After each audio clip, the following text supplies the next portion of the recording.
আমরা বরণ করে নিচ্ছি আমাদের আজকের এই বিশেষ মঞ্চে বিশেষ অতিথিরা আসন অলঙ্কৃত করে মহোদয় সঙ্গে রয়েছেন আমাদের আজকের অনুষ্ঠানের অন্যান্য অতিথিরা। সবাই মিলে প্লিজ আরো একবার জোরদার করতালি।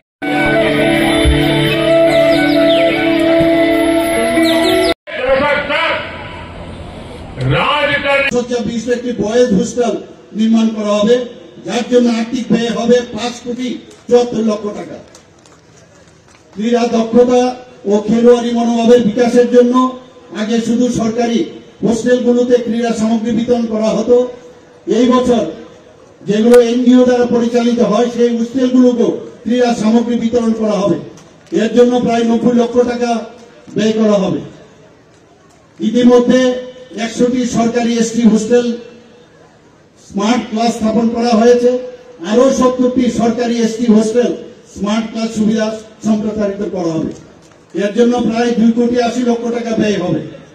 মুখ্যমন্ত্রী ট্রাইবাল ডেভেলপমেন্ট মিশনের অধীনে 19 কোটি টাকার আর্থিক সহায়তায় 50টি জনজাতি সরকারি হোস্টেলে সৌর শক্তি ভিত্তিক জল পরিশোধক সহ কম্পোজিট সৌর ইউনিট স্থাপন করা হবে।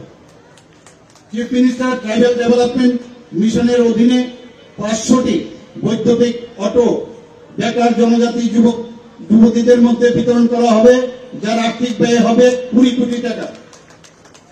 শুধু তাই নয়, রেজিস্ট্রেশন, ইন্স্যুরেন্স ইত্যাদির জন্য সরকার থেকে প্রয়োজনীয় সহায়তা দেওয়া হবে।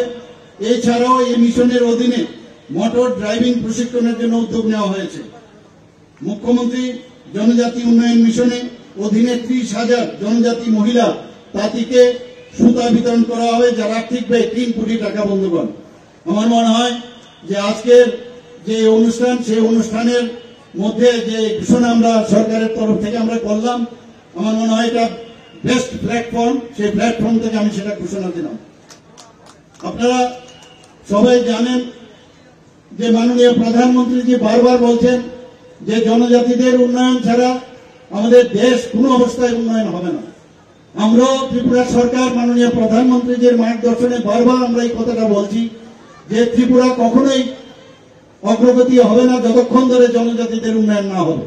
তার জন্য মাননীয় প্রধানমন্ত্রীজি প্রচুর যে বিভিন্ন জনজাতিদের উন্নয়নে অনেক কাজ করেছেন। আপনারা জানেন যে এর আগে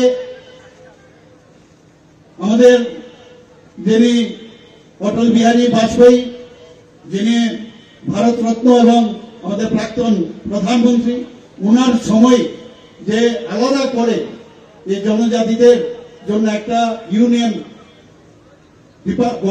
গভর্নমেন্টে একটা ডিপার্টমেন্ট আলাদা করে খোলা হয়।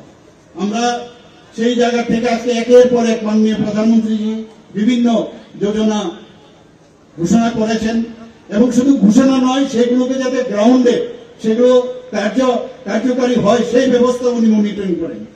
প্রধানমন্ত্রী জনজাতি আদিবাসী নয়া মহা অভিযান আপনারা সবাই জানেন, যেটা PM জনমন, সেটা নভেম্বর 15 নভেম্বর 2024 সেটা লঞ্চ করা হয়েছিল। তার যে মেইন উদ্দেশ্য সেগুলো হচ্ছে আমাদের যারা PG যারা আছেন, যারা ভালনারেবল ট্রাইবাল গ্রুপ, তাদের জন্য এই বিভিন্ন ধরনের এই ঘোষণা করা হয়েছে। বন্ধুগণ, প্রচুর ঘোষণা